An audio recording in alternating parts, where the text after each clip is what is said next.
And now guys, this is how I'm gonna be showing you how to install a robot in less than 30 seconds to a minute. So what you need to do, you need to go to your computer files, and then on your downloads, copy the file for the robot, then go back to your MT4, right? On your MT4, up here on this thing, you see this thing, the meta codes, you click on it. Meanwhile, you have copied the file already. You go to experts, you right click, excuse me for that, you right click, and then you go to open folder. When you go to open folder, this is where you need to paste that file. Once you paste that file, it will appear here. Then you can close this, go back to MT4.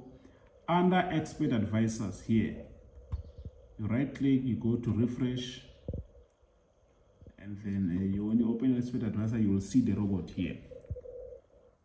Attach the robot to the screen. As you can see, there we go. Here are the settings. Here you need to search for stop loss and take profit and use the numbers I gave you. You can use this video to install any robot.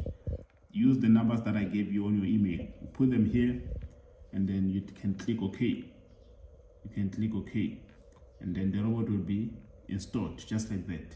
That's how you install a robot. Cheers guys. Peace.